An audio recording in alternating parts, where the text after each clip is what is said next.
Now, students have taken to the streets of Pretoria and Durban today over the new NSFAS payment system. Beneficiaries want it scrapped because of the exorbitant bank charges and delayed payments. This is among other complaints they have. In studio tonight, Tshwane University of Technology, SRC President Keamo Masike. Keamo, good evening to you. Thanks for your time tonight. Yeah, so what are the problems that you as US students are experiencing with this payment system? Yeah, look, I think for the past 2 months, we've been trying to get hold of the minister. And look, he's not taking us serious. Students took it to the streets yesterday to actually demand his attention, because we've said it clearly that it can't be business as usual when the minister wants to drink water in his office and students are on the streets hungry and they have not received their allowances. So of course students have raised genuine concerns that it can't be business as frequent when a company that does not even have a financial license is appointed to facilitate millions of rands of the poor and the vulnerable. And of course we've made our own research. We've seen that the philosophy of this company called Izaka is fallacious.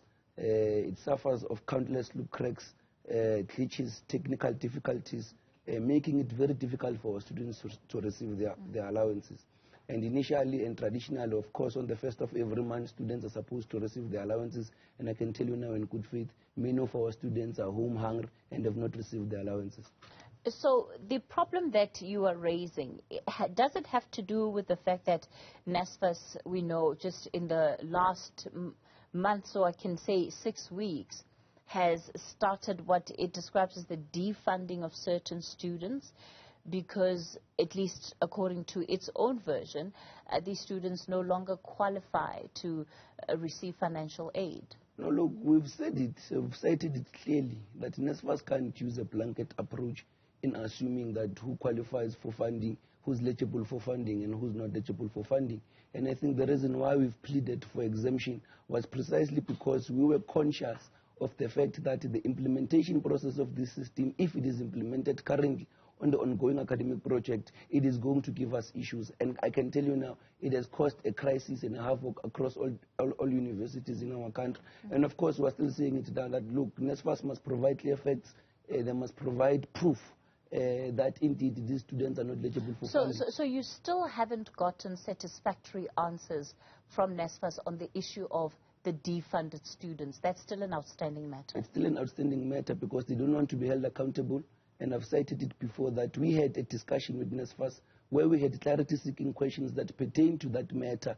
And unfortunately, discussions were based on assumptions and opinions. And I can tell you now in good faith, scores of our students are facing eviction from private-owned residences because beds are commodified, and the minister does not want to be held accountable, and no one, either in NSFAS, wants to be held accountable. And today it was reported that the minister is actually saying that he's not going to give attention to this matter, as it is a responsibility of NSFAS to deal with this crisis. And of course, that says to us the minister is incompetent and he must resign. And we've taken the matter to the president. I think we've written a memorandum of grievances that pertain to the matter, and we've submitted it to the office of the president now. And we've shifted our demand that we no longer want to meet with the Minister of Education, but we want to meet with the President, Cyril Ramaphosa, to address this matter, because indeed the sector is in a state of a crisis and it can't be business as usual. So you're having a problem, number one, with defunded students. The additional problem that is exacerbating the situation is that you now also have a problem with the payments that students are supposed to have received. Yes. So we're currently on the 3rd of August. What has happened this month? Have the monies that were due to be paid out, have those monies been paid out? This is for the students that are not defunded. Yeah. No, look, I think one thing that we've done today actually was to open a case of corruption against NSFAS, because those students have not received their allowances. And in actual fact, indeed, students received notifications that money has been debited into their accounts. But surprisingly, when they enter in their app, money has disappeared. So we were questioning that, but how can money be debited in an account, and surprisingly, when a student wants to access that money in that app, that money is no longer there? And who must be held accountable? I can tell you now we have evidence and proof that money has disappeared in that app So the students are not using the traditional banking system to access this money, if I understand you correctly. Correct. You're using this bank that is now the intermediary that has been appointed by NSFAS. Yes. But when they access money, there's nothing in those accounts. Correct. Indeed. And we've cited it before, that students never had any problem with their personal bank accounts, because NSFAS has always been clear in their guidelines that as a pre-requirement, a student must have a personal banking account.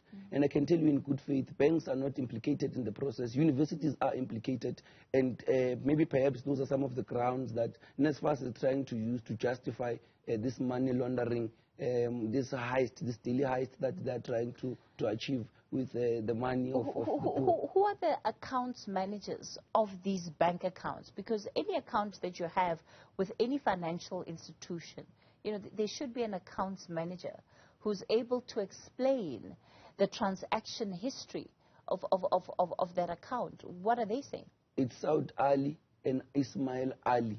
Those are the co-founders of the bank.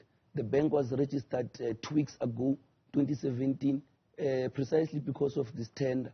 And they don't have a reputation in the sector, like we've cited before, that, look, surprisingly now that there's this tender that must be given to friends.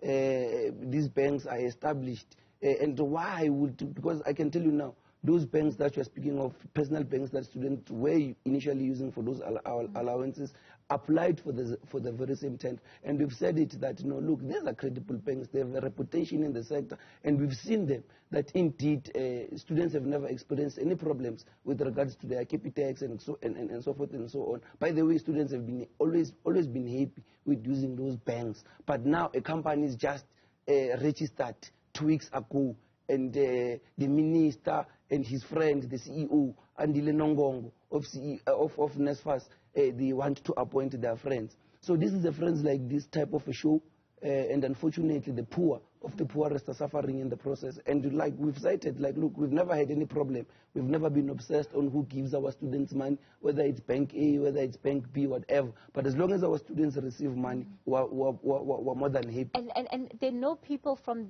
the accounts office of this bank that are helping students understand why their monies have disappeared. It's just student assistants. You know, student assistants, they're not even wearing uniform. They're not professional. There are no study guides. At least if maybe these people had study guides, that maybe perhaps would assist us to check. So there are no clear answers. There are no clear answers. And surprisingly, the CEO said that they were chased out in our university because they tried to, students wanted to onboard and we chased them out. Yes, indeed, we chased them out because we're not going to agree that our students must be assisted by people that were taken from the streets to come and assist them with this kind of big responsibility. We take pride in the education of black students, and we're not going to allow criminals to come and want to exploit them in the process. So currently, you're dealing with a big problem. For your institution alone, are you able to quantify how many students right now have not been able to access their monies? I think with our university, it remains the biggest contact university in the African diaspora and in the country. And I can tell you 90% of our students are NSFAS beneficiaries. And I can tell you that maybe if perhaps there are those that have received their allowances, it's just maybe 5% of that cardinal number. But majority have not received their allowances. And on a daily basis, they are receiving SMSs that they are defunded. Come 2024, the very same students are academically excluded. The very same students are financially excluded. Institutions of higher learning have been crucial, at least historically, in managing the relationship between NSFAS and the student population. What is the current status quo? Have you approached your Vice-Chancellor to also try and get the assistance of the institution in resolving this matter? Shem, unfortunately, they are gatekeeping our principal. You know, we've tried by all means necessary that we understand that actually we're agreeing that we've exhausted all internal discussions with relevant officials of the university that we believed could have assisted us or can assist us in the process in trying to address this matter. And we believe that it can only be the Vice-Chancellor and Principal who can facilitate a meeting with the Minister of Higher Education to at least maybe come on the ground to address that matter. But I can tell you now in good faith, there's no sign of commitment that has been also shown from our own principal. Perhaps it's them gatekeeping him and they don't want us to speak with him. Because I've said it, that can the VC assist us? So you haven't met with officials of the I've institution? said it, I've asked for them. In many meetings, I've said it, that can we meet with the VC?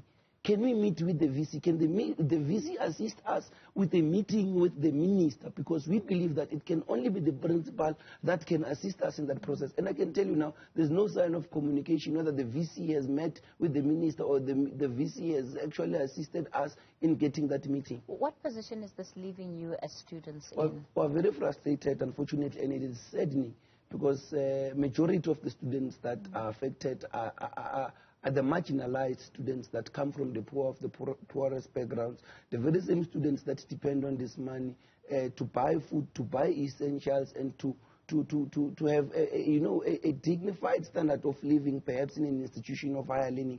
But I can tell you now, majority of these kids are stranded, and many are home. They've not received the allowances. Many they've received the allowances, but their money has disappeared. And no one wants to be held accountable. No one wants to raise his hand that, no, we are responsible of this fallacious process. And look, we are willing to come on board to robustly discuss this matter and see how we reach amicable consensus. All right, we'll leave it there for tonight.